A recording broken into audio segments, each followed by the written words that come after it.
There was once a merry band of dancers who loved nothing more than to sing and play, even on the Lord's own day. And there was a priest in the town of Colbeck, and he tried to say mass, but he could not be heard over the merriment and revelry outside.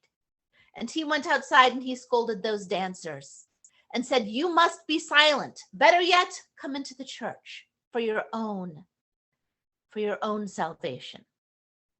And the dancers laughed at him and ignored him. Now the priest had a beautiful daughter, and the leader of these dancers thought, she should be with us. And so they coaxed her, and eventually she came.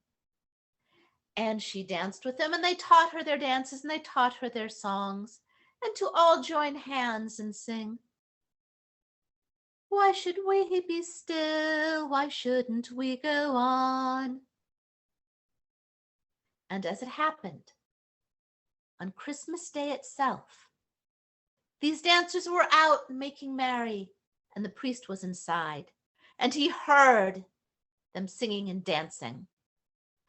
And he was sore wroth, and he prayed to God to curse those dancers, that they should be forced to dance non-ceasing for an entire year. And so it was. And convinced that they would now learn their lesson, he looked about and he realized his daughter was not in the congregation. So he sent his son out to fetch his daughter. And when the young man went out, he saw to his horror that his sister was among the dancers.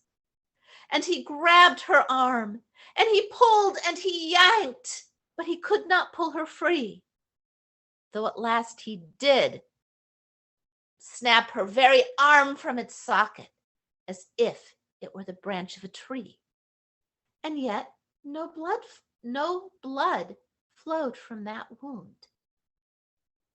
Well, he picked up that arm, his sister's arm. He went into the church and flung it down at his father's feet and said, "You have cursed too soon and too hard. There is my sister's arm." Well, the priest was horrified, but he could not undo the curse. And the next day, he tried to bury his daughter's arm. But the following day, the earth had thrown it back up.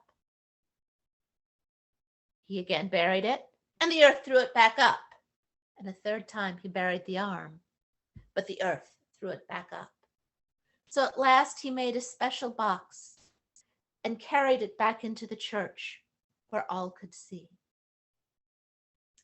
And as for the dancers, they continued singing and dancing, holding hands night and day, singing, "Why should we be still? Why shouldn't we go on?"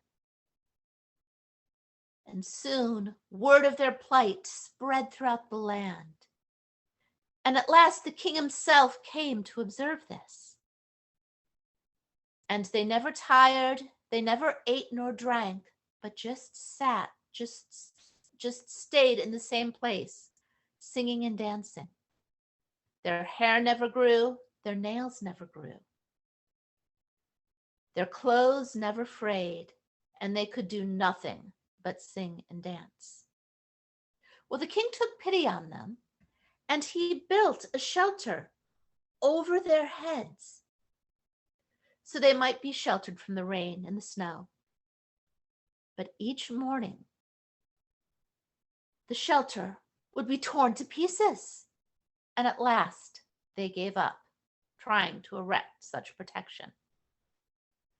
And at last, after a year had gone, the dancers suddenly flew apart, and they ran into the church, and they fell down and lay as if dead for 3 whole days. When 3 days had passed, all of the dancers, save the priest's own daughter, rose up and in one voice said, "You have cursed us, but you soon shall have your own reward." And with that, they left.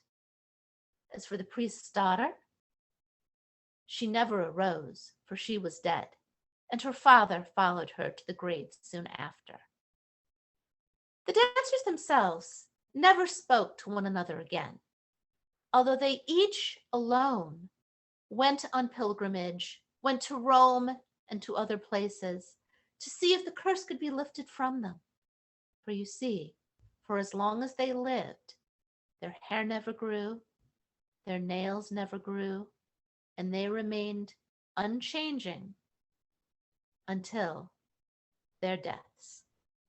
And that, my friends, is why when a priest tells you to be silent, you should always heed his warning, lest you too receive the curse of the dancers of Colbeck. Thank you.